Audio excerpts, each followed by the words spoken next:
स्वागत है दोस्तों। आज के मुख्य समाचार में आज देश और दुनिया से कई अहम और बड़ी खबर आ रही है। बात करेंगे हर खबर पर विस्तार से। राकेश टिकैत ने फिर भरी हुंकार, कहा कानून वापस होने तक डटे रहेंगे किसान। एक और बड़ी अपडेट, चरणजीत सिंह चन्नी ने अकाली और बीजेपी को घेरा, बोले बिजली समझौते में भ्रष्टाचार की कराएंगे जांच। इसी के साथ अगली बड़ी खबर में आपको बताएंगे असदुद्दीन ओवैसी का बड़ा बयान, बोले देश का बंटवारा मुसलमान नहीं जिन्ना के कारण, विभाजन के लिए कांग्रेस जिम्मेदार। एक और बड़ी अपडेट, बंगाल में भाजपा को लगा बड़ा झटका, अभिनेत्री शराबंती चटर्जी ने छोड़ी पार्टी। इसी के साथ अगली बड़ी खबर में आपको बताएंगे पंजाब विधानसभा में सिद्धू और अकाली नेताओं में हाथापाई, बताएंगे विवाद की वजह। इसी के साथ अगली बड़ी खबर में आपको बताएंगे पंजाब सरकार ने रद्द किया बीएसएफ का अधिकार, क्षेत्र में बढ़ोतरी का केंद्र सरकार का फैसला। एक और बड़ी अपडेट, दिल्ली कूच के लिए भाकियू एकता उग्राहा ने शुरू की तैयारियां, मोर्चा मजबूत करने का आह्वान। एक और बड़ी अपडेट, शिवपाल यादव का बड़ा बयान, बोले बीजेपी को हराने के लिए सपा से गठबंधन ही नहीं बल्कि विलय को भी तैयार। तो चलिए देख लेते आज की पहली बड़ी खबर।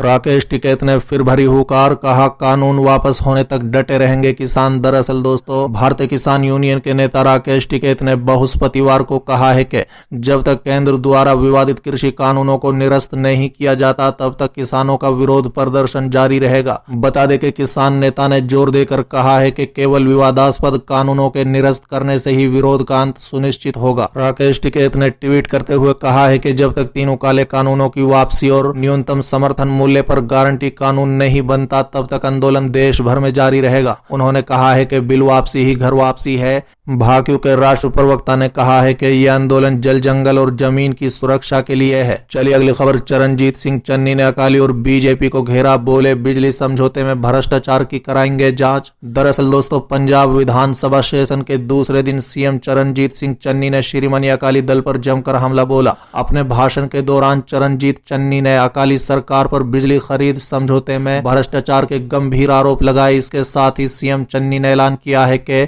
उनकी सरकार दशक पुराने शिरोमणि अकाली दल और बीजेपी शासन के दौरान हुए विवादित बिजली खरीद समझौते समेत कथित भ्रष्टाचार के सभी मामलों की सतर्कता विभाग से जांच कराएंगे। बता दें कि चरणजीत सिंह चन्नी ने पंजाब की अर्थव्यवस्था खराब करने के लिए अकाली दल पर ठेकरा फोड़ा है। उन्होंने कहा है कि अपने निजी निहित स्वार्थों के लिए राजकेश लूट कर राज्य की अर्थव्यवस्था को पटरी से उतारने में शामिल सभी लोगों की जिम्मेदारी तय करने के लिए जांच की जाएगी। चलिए अगली खबर, असदुद्दीन ओवैसी का बड़ा बयान, बोले देश का बंटवारा मुसलमान नहीं जिन्ना के कारण, विभाजन के लिए कांग्रेस जिम्मेदार। दरअसल दोस्तों, हैदराबाद से सांसद और ऑल इंडिया मजलिस इत्तेहादुल मुस्लिमीन के प्रमुख असदुद्दीन ओवैसी ने गुरुवार को उत्तर प्रदेश के मुरादाबाद में शोषित वंचित समाज सम्मेलन को संबोधित किया। इस दौरान उन्होंने कहा है कि मैं आरएसएस, बीजेपी और सपा के लोगों को चुनौती देता हूं कि जो पढ़ते नहीं है। देश का बंटवारा मुसलमानों के कारण नहीं जिन्ना के कारण हुआ।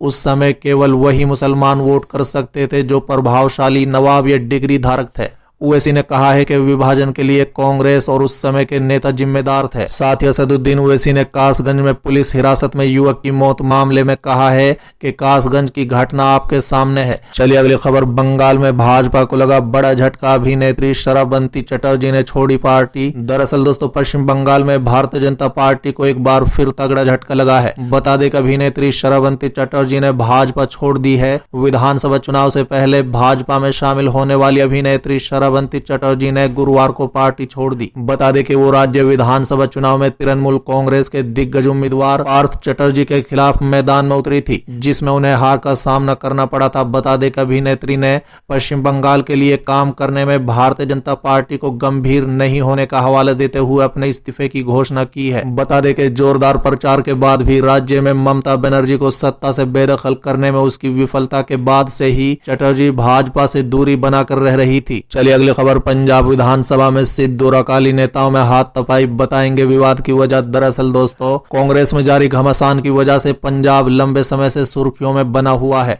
लेकिन आज पंजाब विधानसभा में उस समय हंगामा हो गया जब वहां नशे के मुद्दे पर चर्चा चल रही थी।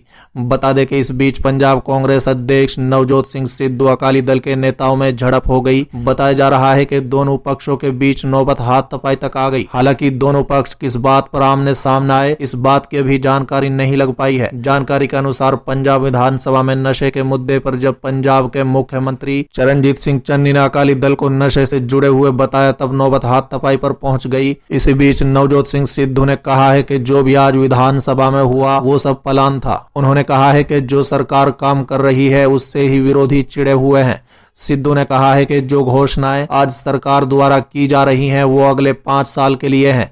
सिद्धू ने कहा है कि कृषि कानूनों को रद्द करने की बात हो रही है, लेकिन कोई भी किसानों की बेहतरी के लिए कोई बात नहीं कर रहा है। उन्होंने कहा है कि 2013 में अकाली दल कॉन्ट्रैक्ट फार्मिंग लेकर आए। चलिए अगली खबर। पंजाब सरकार ने रद्द किए बीएसएफ का अधिकार क्षेत्र में बढ़ोतरी का केंद्र सरकार का फैसला। दरअसल दोस्तों, पंजाब विधानसभा ने सर्वसम्मति से केंद्र सरकार के उस नोटिफिकेशन को रद्द कर दिया जिसके तहत पंजाब में बीएसएफ का अधिकार क्षेत्र 15 से 50 किलोमीटर कर दिया गया था। बता दें कि डिप्टी सीएम सुखजिंदर राधावा ने यह प्रस्ताव पेश करते हुए कहा है कि बीएसएफ का अधिकार क्षेत्र बढ़ाना पंजाब और पुलिस का अपमान है। बता दें कि तीखे तेवर अपनाते हुए कांग्रेस सरकार ने केंद्र सरकार से 11 अक्टूबर को गृह मंत्रालय द्वारा जारी अधिसूचना वापस लेने की मांग की। उन्होंने कहा है कि पंजाब सरकार इसके खिलाफ हाई कोर्ट और सुप्रीम कोर्ट भी जाएगी। बता दें कि सदन में उस वक्त हंगामा हो गया जब मुख्यमंत्री चरणजीत सिंह चन्नी ने कहा कि अकाली दल पंजाब की गद्दार पार्टी है। उन्होंने हमेशा भाजपा के साथ मिलकर पंजाब को खराब करने का काम किया है। चलिए अगली खबर। दिल्ली कूच के लिए भाकियू एकता उग्राहा ने शुरू की तैयारियां, मोर्चा मजबूत करने का आह्वान। दरअसल दोस्तों, 26 नवंबर को 3 कृषि सुधार कानूनों के खिलाफ चल रहा आंदोलन 1 साल पूरा कर जाएगा। बता दें कि आंदोलन की बरसी पर संयुक्त किसान मोर्चा के आह्वान पर फिर से सीमा पर किसानों की भीड़ को लामबंद करने का आह्वान किया जा रहा है। बता दें कि 29 नवंबर से शुरू हो रहे सत्र के लिए 500 किसानों का एक जत्था टीकरी बॉर्डर से हर रोज दिल्ली की यात्रा करेगा। इसके लिए भारतीय किसान संघ एकता उग्राहा ने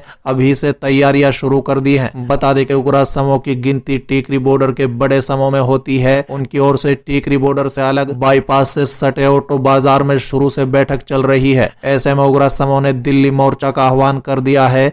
बता दें कि दिल्ली मार्च और आंदोलन की बरसी को लेकर तैयारियां शुरू कर दी है। बेक्यू के प्रदेश अध्यक्ष एकता उग्राहा जोगेंद्र सिंह उग्राहा और राज्य सचिव सिंगारा सिंह मान ने संयुक्त किसान मोर्चा के निर्णय के तहत किसानों से 26 नवंबर को बड़ी संख्या में टीकरी सीमा पर पहुंचने का आह्वान किया है। इसके साथ ही उन्होंने अपने समूह के किसान नेताओं से पंजाब में भी जिला स्तर पर बड़ी सभा आयोजित करने का आह्वान किया। बता दें कि जोगेंद्र सिंह उग्राहा ने कहा है कि 29 नवंबर से शुरू हो रहे संसदीय सत्र के दौरान हर दिन 500 किसानों का एक जत्था टीकरी सीमा से दिल्ली की ओर मार्च करेगा। चलिए अगली खबर। शिवपाल यादव का बड़ा बयान, बोले बीजेपी को हराने के लिए सपा से गठबंधन ही नहीं बल्कि विलय को भी तैयार। दरअसल दोस्तों, सामाजिक परिवर्तन रथ यात्रा को लेकर गोरखपुर पहुंचे बसपा प्रमुख शिवपाल सिंह यादव ने केंद्र और बीजेपी सरकार पर जमकर निशाना साधा। उन्होंने कहा है कि बीजेपी ने जो वादे किए थे जनता से किए गए एक भी वादे पूरे नहीं हुए।